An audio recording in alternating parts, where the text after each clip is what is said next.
اور سورہ بقرہ سے پڑھنا اسٹارٹ کیا اور کہا کہ میں پورا قرآن مجید پڑھوں گا اور میں ڈھونڈوں گا کہ اللہ نے ہمارا تذکرہ کہاں کیا ہے۔ اب انہوں نے جب پڑھنا شروع کیا تو پڑھتے پڑھتے جب سورہ توبہ کی اس آیت کریمہ پر پہنچے تو کہنے لگے کہ ایسا لگ رہا ہے کہ اللہ رب العالمین اس آیت کریمہ میں میرے بارے میں بات کر رہا ہے۔ وہ کون سی بات تھی؟ سورہ توبہ کی جب اس آیت پر پہنچے جس میں اللہ رب العالمین نے یہ کہا کہ وَآخَرُونَ اعْتَرَفُوا بِذُنُوبِهِمْ خَلَطُوا عَمَلًا صَالِحًا وَآخَرَ سَيِّئًا عَسَى اللَّهُ أَن يَتُوبَ عَلَيْهِمْ کہ اللہ رب العالمین کے کچھ بندے ایسے ہیں جنہیں ان کے اپنے گناہوں کا اقرار ہے، جن کے ان کے خطاؤں کا اعتراف ہے، وہ نیکیاں بھی کرتے ہیں، وہ برائیاں بھی کرتے ہیں اور اللہ سے امید لگائے بیٹھے ہیں کہ اللہ رب العالمین ان قریب ان کو معاف کر دے گا۔ جب وہ اس آیت کریمہ پر پہنچے تو احنف بن قیس کہتے ہیں کہ ایسا لگ رہا تھا کہ اللہ رب العالمین میرے بارے میں تذکرہ کر رہا ہے، ایسا لگ رہا تھا کہ یہ باتیں اللہ رب العالمین میرے بارے میں بیان کر رہا تھا۔ تو آپ بھی اگر قرآن مجید کو سمجھ کر پڑھنے کی کوشش کریں گے، قرآن مجید کو ترجمے سے اور اس میں غور کرنے کی کوشش کریں گے تو بہت ساری باتیں آپ کو بھی مل جائیں گی، ایسا لگے گا کہ اللہ رب العالمین آپ کے بارے میں یہ بات کہہ رہا ہے۔ تو قرآن مجید کو کی عظمت کو کما حقہ اگر ہم سمجھنا چاہتے ہیں تو قرآن مجید کو تجوید کے ساتھ، ترتیل کے ساتھ ساتھ اسے ہمیں سمجھ کر پڑھنا ضروری ہے۔ اسی طریقے سے قرآن مجید کی ایک اور خصوصیت، قرآن مجید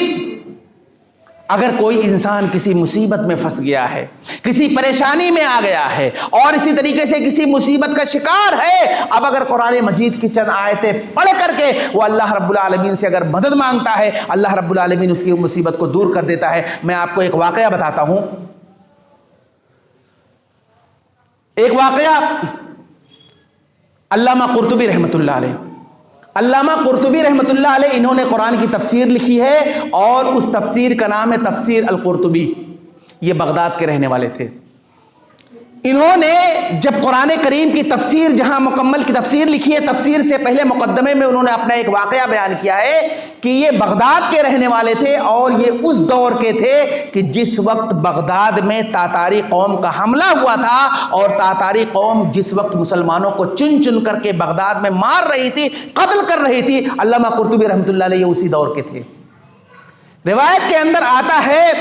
کہ اس وقت آپ تاریخ بغداد اگر پڑھیں گے، پورا واقعہ وہاں پر لکھا ہوا ہے کہ اس وقت مسلمانوں کی حالت جتنی نازک تھی اور تاتاری قوم کا جو غلبہ تھا اور وہ چن چن کر جو مسلمانوں کو قتل کر رہے تھے۔ بعد میں یہ بھی واقعہ ملتا ہے کہ جب انہوں نے سارے مسلمانوں کو قتل کر دیا، جب کوئی بچا ہی نہیں تو وہی لوگ اسلام قبول کیے اور پہلے کے مسلمان سے اچھے بن کر کے تاتاری قوم زندگی گزاری ہے۔ یہ لمبا واقعہ ہے، بیان کرنے کا مطلب یہ ہے کہ علامہ قرطبی کہتے ہیں کہ میں بھی اسی دور کا تھا جس وقت تاتاری قوم بغداد کے مسلمانوں پر حملہ کر رہی تھی۔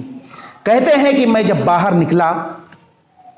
تو تاتاری قوم کے دو لوگوں کو پتا چل گیا کہ میں مسلمان ہوں۔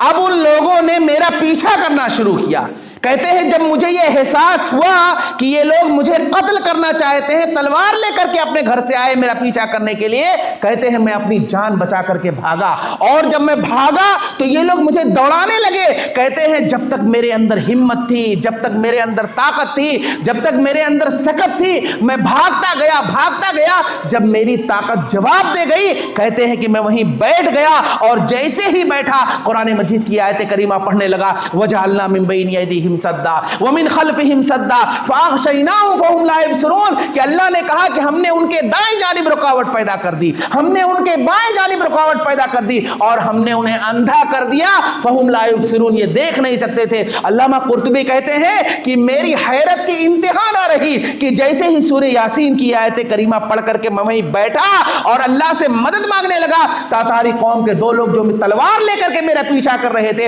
ایک میرے دائیں جانب سے نکل گیا، دوسرا میرے بائیں جانب سے نکل گیا، ان کی نظر مجھ پر پڑی ہی نہیں اور میں صحیح سلامت گھر واپس آ گیا۔ تو اس طرح سے قرآن مجید کے ایسے حیرت انگیز کرشمے اگر آپ کو مل جائیں گے اگر آپ قرآن مجید کو سمجھ کر پڑھیں گے اور اسی طریقے سے قرآن مجید کو سمجھنے کی کوشش کریں گے، تو اگر قرآن مجید پر آپ کا مکمل طور سے ایمان ہے، آپ قرآن مجید کے حقوق کو ادا کر رہے ہیں، تو اس میں سے ایک حق یہ ہے کہ آپ اسے سمجھ کر پڑھیں۔ جب آپ سمجھ کر پڑھیں گے تو آپ اگر کسی مصیبت میں پریشان ہیں یا کسی مصیبت زدہ ہیں یا کسی مصیبت میں پھنس گئے ہیں، اللہ رب العالمین آپ کو اس قرآن کے ذریعے سے مدد کرے گا۔ اسی طرح سے قرآن مجید کی ایک اور خصوصیت، قرآن مجید کو اللہ رب العالمین نے اس لیے نازل کیا تھا کہ تاکہ آپ اس قرآن مجید کے ذریعے سے لوگوں کو تبلیغ کیجیے، لوگوں کو اسلام کی طرف بلائیے، لوگوں کو توحید کی طرف بلائیے، جو لوگ گمراہ ہو چکے ہیں انہیں ہدایت کی طرف بلائیے۔ اسی طریقے سے جو لوگ بے نمازی ہیں انہیں نمازی بنانے کے لیے آپ ان کو مسجدوں تک قرآن کریم کے ذریعے سے لائیے۔ اللہ الہ واحد کی طرف لوگوں کو بلائیے، کس کے ذریعے سے؟ اسی قرآن مجید کے ذریعے سے۔ اللہ نے قرآن مجید کو اسی لیے نازل کیا ہے، اور ایک مقصد قرآن مجید کا اس میں یہ بھی تھا کہ قرآن مجید یہ اللہ کے نبی صلی اللہ علیہ وسلم کا تذکرہ، آپ صلی اللہ علیہ وسلم کے زندگی کے حالات اسی قرآن مجید کے اندر بیان کیے گئے۔ بسا اوقات اللہ کے نبی صلی اللہ علیہ وسلم اگر غمزدہ ہوتے تھے، آپ صلی اللہ علیہ وسلم کبھی پریشان ہو جاتے تھے، آپ صلی اللہ علیہ وسلم کو کبھی بہت زیادہ تکلیف ہوتی تھی، تو اللہ رب العالمین قرآن کریم کی آیت کریمہ نازل کر کے آپ کو تسلی دیتا تھا، سکون پہنچاتا تھا۔ آپ دیکھیے اللہ کے نبی صلی اللہ علیہ وسلم نے ایک مرتبہ اللہ رب العالمین سے شکایت کی۔ وہ شکایت کیا تھی؟ وہ شکایت یہ تھی کہ اللہ رب العالمین، میں جب تبلیغ کرتا ہوں، لوگوں کو دعوت دیتا ہوں، لوگوں کو اسلام کی طرف بلاتا ہوں، تو غیر میری بات مانے نہ مانے مجھے اس سے نہیں فرق پڑتا ہے، لیکن جو میرے رشتہ دار ہیں، میرے جو اعزا ہیں، میرے جو اقربا ہیں، میرے جو رشتہ دار ہیں، ابو لہب جو نبی صلی اللہ علیہ وسلم کا سگا چچا، جب وہ آ کر کے سامنے سے گالیاں دیتا تھا، وہ آ کر کے اللہ کے نبی صلی اللہ علیہ وسلم کو جب برا بھلا کہتا تھا، تو اللہ کے نبی صلی اللہ علیہ وسلم کو زیادہ تکلیف ہوتی تھی۔ ایک مرتبہ اللہ کے نبی صلی اللہ علیہ وسلم خاموش بیٹھے تھے اور اللہ رب العالمین سے شکوہ کرنے لگے کہ یہ میرے رشتہ دار جب مجھے آ کر کے مجھے گالیاں دیتے ہیں، مجھے تبلیغ سے روکتے ہیں، تو مجھے زیادہ تکلیف ہوتی ہے۔ اللہ رب العالمین نبی کریم صلی اللہ علیہ وسلم کو تسلی دینے کے لیے، آپ کو سکون پہنچانے کے لیے اللہ نے سورہ یوسف نازل کر دیا۔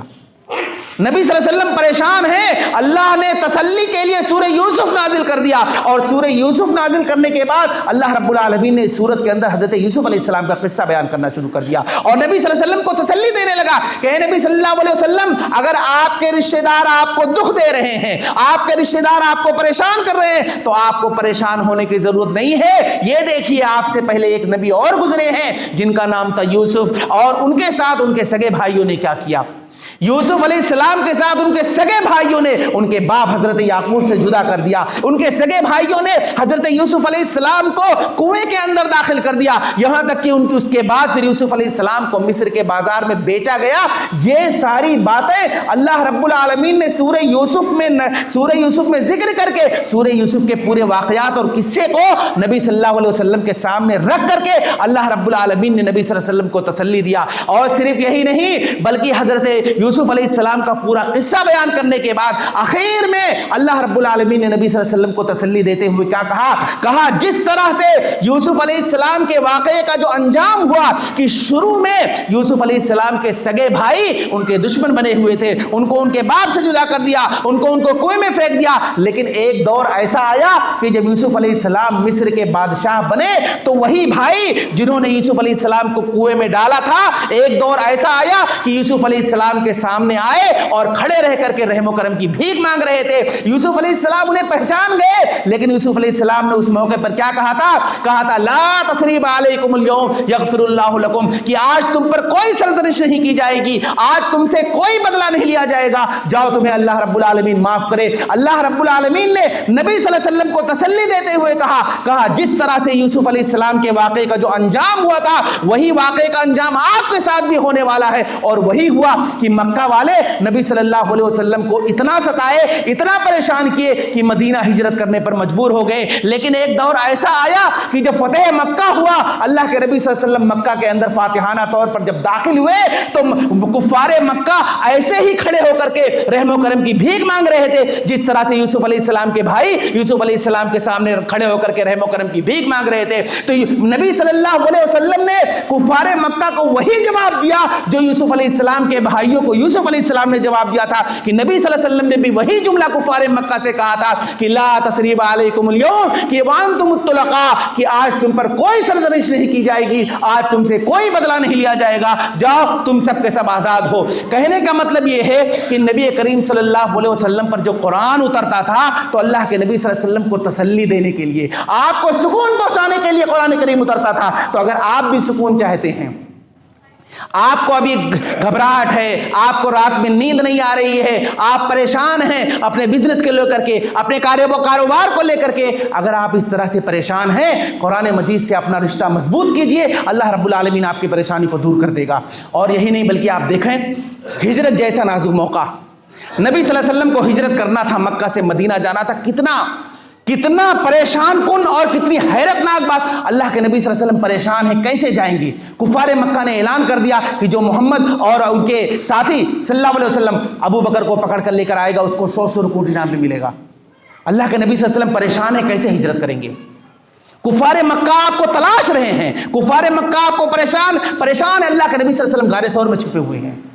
اتنا نازک مرحلہ، اللہ کے نبی صلی اللہ علیہ وسلم جب زیادہ پریشان ہوں گے، اللہ رب العالمین نے سورہ قصص نازل کر دیا۔ سورہ قصص 19ویں پارے کے اندر ہے، جس میں حضرت موسیٰ علیہ السلام کا واقعہ بیان ہے۔ اللہ نے سورہ قصص نازل کر کے اس موقع پر اللہ کے نبی صلی اللہ علیہ وسلم کو تسلی دی، کہا اے نبی صلی اللہ علیہ وسلم آپ ہجرت کرنے والے ہیں، آپ ہجرت کرنے والے ہیں، آپ پریشان ہیں، آپ کو پریشان ہونے کی ضرورت نہیں ہے۔ یہ دیکھیے موسیٰ علیہ السلام نے جب ایک قبطی کو موسیٰ علیہ السلام نے گھوسا مارا جس کی وجہ سے اس کا انتقال ہو گیا تھا، تو اس وقت وہاں پر موسیٰ علیہ السلام کو مصر کی پولیس جب ڈھونڈ رہی تھی تو مدین ہجرت کرنے پر جو مجبور ہو گئے تھے، وہ سارا واقعہ سورہ قصص کے اندر ہے۔ 19ویں پارے کے اندر یہ ساری باتیں موجود ہیں۔ اللہ رب العالمین نے اس موقع پر یہ آیت کریمہ نے سورت نازل کر کے نبی صلی اللہ علیہ وسلم کو تسلی دیا، کہا آپ ہجرت کر رہے ہیں تو آپ پریشان ہیں، آپ کو پریشان ہونے کی ضرورت نہیں ہے۔ موسیٰ علیہ السلام کو دیکھیے، ان کو بھی جب ہجرت کرنا پڑ رہا تھا تو یہ بھی پریشان تھے، تو ان کو دیکھ کر آپ تسلی لیجئے۔ تو کہنے کا مطلب یہ ہے کہ قرآن مجید یہ تسلی والی کتاب ہے، قرآن مجید یہ سکون پہنچانے والی کتاب ہے۔ اللہ رب العالمین آیتیں نازل کر کے نبی صلی اللہ علیہ وسلم کو سکون پہنچاتا تھا، تو آپ بھی قرآن مجید سے رشتہ مضبوط کیجئے اور مصیبت اور پریشانی کے وقت قرآن مجید کو پڑھیے، اللہ رب العالمین آپ کو بھی سکون دے گا۔ اسی طریقے سے ایک آخری بات، قرآن مجید یہ جب نازل کیا جا رہا تھا تو اللہ کے نبی صلی اللہ علیہ وسلم پر جب کفار مکہ حملہ کرتے تھے تو اللہ کے نبی صلی اللہ علیہ وسلم پر یہ آیتیں نازل کر کے اللہ نے کہا کہ آپ اس قرآن مجید کے ذریعے سے اپنا دفاع کیجئے۔ قرآن کریم کی آیت کریمہ اتری کہ فَلَا تُطِعِ الْكَافِرِينَ وَجَاهِدُهُمْ بِهِ جِهَادًا كَبِيرًا، کہ نبی صلی اللہ علیہ وسلم آپ ان کافروں کی بات نہ مانیے اور ان سے بڑا جہاد کیجئے۔ اب یہ قرآن مجید میں جہاد کا لفظ آیا ہے، لوگ اس کا غلط مفہوم بیان کرتے ہیں، جبکہ مفسرین نے لکھا ہے کہ وَجَاهِدُهُمْ بِهِ جِهَادًا كَبِيرًا سے مراد دعوت و تبلیغ ہے۔ یہ مکی آیت ہے، مکہ کے اندر کون سا جہاد ہوا ہے؟ مکہ کی پوری تاریخ 13 سالہ زندگی پڑھ ڈالیے، کیا کسی صحابی نے کسی کافر کو برا بھلا کہا ہو؟ 13 سالہ زندگی کے اندر کیا اللہ کے نبی صلی اللہ علیہ وسلم نے کسی صحابی سے کہا ہو کہ کسی کافر کو مارو؟ کوئی واقعہ آپ کو نہیں ملے گا۔ اور یہ آیت کریمہ مکی آیت ہے، مفسرین نے لکھا ہے کہ اس آیت کریمہ سے مراد یہ ہے کہ آپ اس قرآن کریم کے ذریعے سے تبلیغ کیجئے اور دفاع کیجئے۔ آپ دیکھیے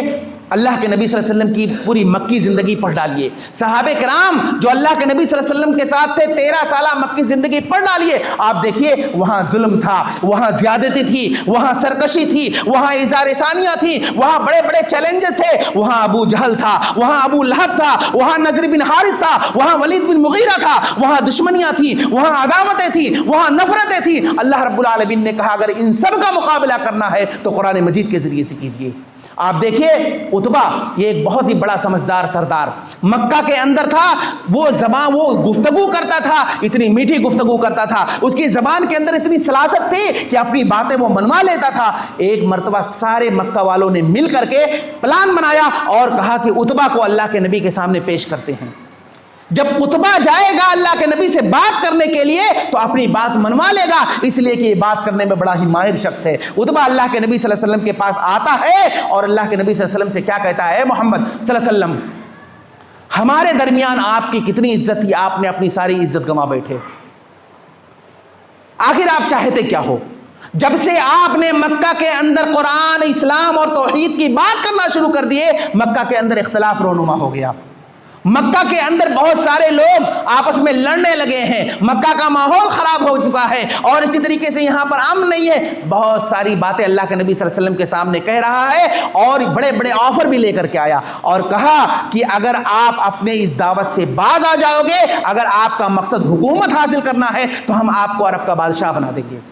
اگر آپ کو دولت چاہیے تو ہم تمہارے قدموں میں دولت کا دریا بکھیر دیں گے، اور اگر آپ کا مقصد کسی خاتون سے شادی کرنے کا ہے تو پورے عرب کی سب سے خوبصورت عورت سے ہم تمہارا نکاح کر دیں گے. یہ بڑے بڑے آفر عتبہ اللہ کے نبی صلی اللہ علیہ وسلم کے سامنے لے کر کے آیا اور اللہ کے نبی صلی اللہ علیہ وسلم کے سامنے پیش کرا. اللہ کے نبی صلی اللہ علیہ وسلم خاموشی کے ساتھ عتبہ کی گفتگو سن رہے ہیں. عتبہ نے جب اپنی لمبی چوڑی تقریر کر دیا, بہت ساری باتیں, بڑے بڑے آفر پیش کر دیا, اللہ کے نبی صلی اللہ علیہ وسلم نے عتبہ سے کہا کیا تمہاری بات پوری ہو گئی؟ اس نے کہا کہ ہاں میری بات مکمل ہو گئی. اللہ کے نبی صلی اللہ علیہ وسلم نے کہا کہ اب میرا جواب سنو. اللہ کے نبی صلی اللہ علیہ وسلم نے عتبہ کے لمبی چوڑی تقریر کے جواب میں آپ نے کوئی لمبی چوڑی تقریر نہیں کی, نہ عتبہ کی گفتگو کا جواب اپنی گفتگو سے دیا. اللہ کے نبی صلی اللہ علیہ وسلم عتبہ کے سامنے قرآن پڑھنے لگے اور قرآن حامیم سورہ فصلت پڑھنے لگے. پڑھتے پڑھتے جب قرآن کریم کی اس آیت کریمہ پر پہنچے کہ فَإِنْ أَعْرَضُوا فَقُلْ أَنذَرْتُكُمْ صَاعِقَةً مِثْلَ صَاعِقَةِ عَادٍ وَثَمُودَ, کہ اے نبی صلی اللہ علیہ وسلم آپ ان کافروں سے کہہ دیجئے کہ اگر انہوں نے آپ کی بات نہیں مانی تو ان کا وہی انجام ہوگا جو قوم عاد اور قوم سمود کا اللہ نے کیا ہے. اب عتبہ کو پتا تھا کہ قوم عاد اور قوم سمود کا انجام اللہ نے کیا کیا ہے, اور عتبہ کو یہ بھی پتا تھا کہ نبی صلی اللہ علیہ وسلم جو بات کہہ رہے ہیں وہ ہو کر رہے گی. اللہ کے نبی صلی اللہ علیہ وسلم نے جیسے ہی اس آیت کریمہ پر پہنچے, عتبہ نے اپنا فوراً ہاتھ اللہ کے نبی صلی اللہ علیہ وسلم کے منہ پر رکھ دیا اور کہا بس کرو محمد بس کرو. اللہ کے نبی صلی اللہ علیہ وسلم کو پڑھنے نہیں دیا, کیونکہ اسے پتا تھا قرآن مجید کو وہ سمجھ رہا تھا, اس کے آیت اور مفہوم کو سمجھ رہا تھا, اور وہاں سے فوراً اپنے سر کو جھکایا اور وہاں سے چلتا بنا. مکہ والے بیٹھ کر کے انتظار کر رہے تھے کہ وہ عتبہ تو بڑا ہی اچھا اور بڑا ہی سمجھدار سردار ہے, کوئی نہ کوئی تو رزلٹ ضرور لے کر کے آئے گا. لیکن عتبہ جب مکہ کے کافروں کے پاس اپنے سر کو جھکا کر کے پہنچا, لوگ دیکھ کر سمجھ گئے اور کہے کہ دیکھو عتبہ کو کیا ہو گیا ہے, ای تو محمد کا جادو اس پر بھی چڑھ گیا ہے. کہنے کا مطلب یہ ہے کہ اللہ کے نبی صلی اللہ علیہ وسلم کے دور میں جس وقت کفار مکہ آپ پر حملہ کرنے کی کوشش کرتے تھے یا کوئی معاملات ہوتے تھے, اللہ کے نبی صلی اللہ علیہ وسلم اسی قرآن کے ذریعے سے دفاع کرتے تھے. اللہ کے نبی صلی اللہ علیہ وسلم نے عتبہ کے سامنے چند آیتیں صرف پڑھی, اس کی حالت خراب ہو گئی, اور جو وہ ماہر بن کر کے آیا تھا کہ میں ابھی ان کو ہرا دوں گا, اس کی حالت خراب ہو گئی. کہنے کا مطلب یہ ہے کہ قرآن مجید کی بہت ساری خصوصیات ہیں. قرآن مجید کو اللہ رب العالمین نے نازل کیا ہے, آپ اس کو سمجھ کر پڑھیں, اس کو آپ تجوید کے ساتھ پڑھیں, اس کو آپ ترتیل کے ساتھ پڑھیں, اس کو آپ سمجھ کر پڑھنے کی کوشش کریں گے, آپ کی زندگی تبدیل ہو جائے گی. لیکن اگر آپ قرآن مجید کو آپ نے نہیں سمجھا یا قرآن مجید کے مطابق زندگی نہیں گزاری, تو یہ دو سزا بیان کر کے اپنی بات ختم کر دوں گا کہ اللہ رب العالمین نے دو سزا سنایا ہے, ایک سزا دنیا میں اور ایک سزا آخرت میں. دنیاوی سزا کیا ہے؟ اللہ رب العالمین جو قرآن مجید کے مطابق زندگی نہیں گزارے گا, اللہ اس کے رزق کو تنگ کر دے گا. مہینے میں 5 لاکھ روپیہ بھی اگر کوئی کمائے گا خوش نہیں رہے گا, اور اس کے یہاں ہمیشہ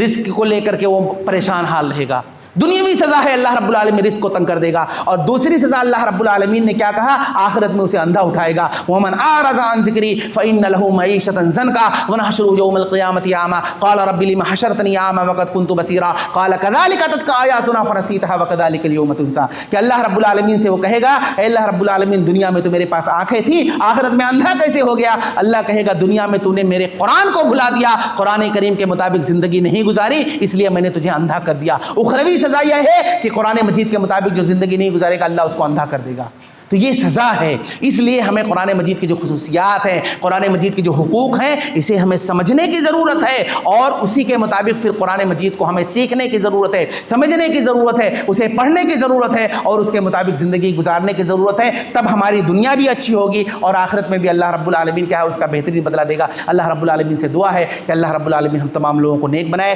صالح بنائے. اے اللہ رب العالمین ہم تمام لوگوں کو قرآن مجید کے حقوق ادا کرنے کی توفیق عطا فرمائے. اے اللہ رب العالمین جب تک تو ہمیں اس دنیا کے اندر زندہ رکھی, ایمان اور اسلام پر زندہ رکھ, اور ہمارا خاتمہ ہو تو ایمان بالخیر کرو, آمین. وآخر دعوانا الحمدللہ رب العالمین.